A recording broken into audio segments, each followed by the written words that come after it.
परमेश्वर का धन्यवाद करते हैं कि परमेश्वर ने फिर एक ये सुंदर समय दिया कि हम आप तक इन उपास के दिनों में कुछ वचनों को पहुंचा सकें। तो इस बड़ी दया के लिए परमेश्वर का धन्यवाद करते हैं। प्रभु आप सबको बहुत ऐसी आशीष दे। तो आइए आज का हम वचन देखेंगे। पहला कुरिन्थियों पहले का 30 वचन कोई पढ़ेगा। परंतु उसी की ओर से तुम मसीह यीशु में हो, जो परमेश्वर की ओर से हमारे लिए ज्ञान ठहरा, अर्थात धर्म और पवित्रता और छुटकारा। हालेलुया।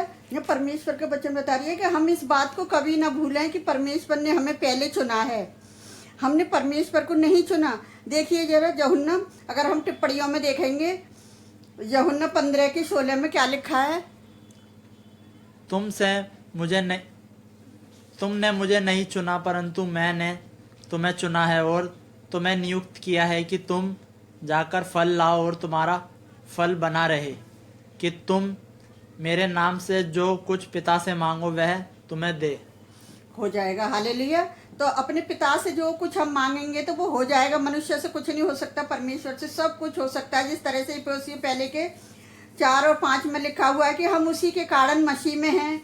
परमेश्वर ने हमें सबसे बड़ा वरदान दिया है कि वे खुद ही मसीह में हैं। परमेश्वर के अन्य सभी आशीषें मसीह में शामिल थे, जैसे धार्मिकता, पवित्रता, छुटकारा, उद्धार। जैसे देखेंगे रोमियो 3:24 में, इफिसियों पहले 6 में। तो किस तरह से परमेश्वर हमसे अपने वचनों के द्वारा बातचीत करते हैं कि प्रभु का वचन हमें किस तरह से बातचीत करता है।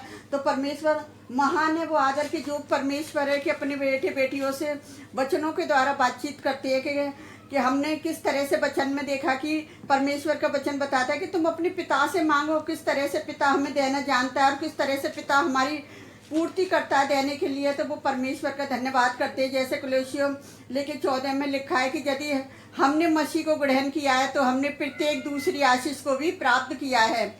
जैसे रोमियो 8:32 में, इफिसियों पहले के 3 में, जिस तरह से टिप्पणियों में लिखा कि वचन में किस तरह से हमसे बात की है कि मसीह में ऐसे अभिव्यक्ता का कई बारी उपयोग करता है कि मसीह यीशु में होने का मतलब है कि मसीह के साथ उसी तरह संयुक्त होना या जुड़ना, जिस तरह से शाखाएं एक वृक्ष से जुड़ी रहती हैं। देखेंगे जैसे यूहन्ना 15:4 और 7 में, जब हम मसीह में रहते हैं तभी मसीह हम में रहता है। इसके अंतरिक्त अगर मसीह हम में रहता है तो इसका मतलब यह है कि उसका सामर्थ, उसकी बुद्धि, उसका प्रेम, सचमुच परमेश्वर की सारी भरपूरी परिपूर्णता, महिमा क्या है, हमारे साथ रहती है। तो मैं अपने परमेश्वर यहोवा का धन्यवाद करती हूँ कि इफिसियों 3:19 में, मसीह हमारे जीवन का राजा और प्रभु है, हम उसके लोग हैं। हालेलुया। तो मसीह हमारे मन का राजा, हमारे राजाओं का राजा है, वो प्रभुओं का प्रभु है, जो हम सबके लिए वो अपने आप को बलिदान कर दिया, उसने सूली की मौत से ली हम सबके लिए। तो मैं परमेश्वर का धन्यवाद करती हूँ। तो आइए हम आप सबके लिए प्रार्थना करते हैं। आप भी हमारे साथ मिलकर प्रार्थना करें। हालेलुया। हालेलुया। धन्यवाद करते राजाओं के राजा, प्रभुओं के प्रभु, आप महान है राजा, आप स्तुति के योग्य है प्यारे पिता परमेश्वर। जितने लोगों ने आपको ग्रहण कर लिया है पिता, उन्होंने सारी आशीषों को ग्रहण कर लिया है खुदावन। अपने बच्चों पर दया और रहम बनाए रखें जो आपसे प्रार्थना कर रहे हो उपास के साथ खुदावन। आप उनके पास भरी प्रार्थनाओं को सुनना और कबूल करना पिता, क्योंकि आप उनके मांगने से पहले ही जानते हो कि उन्हें किस चीज़ की आवश्यकता है प्यारी जो परमेश्वर।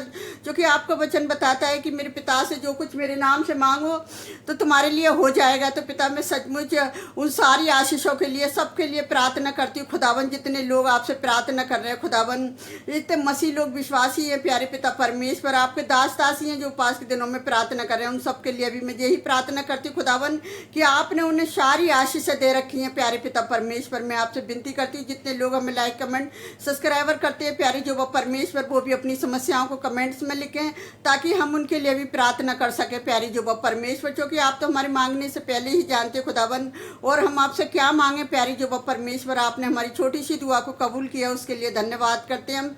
तो सारा आदर महिमा आपको देते, सारी कमी घटियों को चरणों में डालते खुदावन। हम जो भी मांगते हैं यीशु के पवित्र और सामर्थी नाम पर आमीन।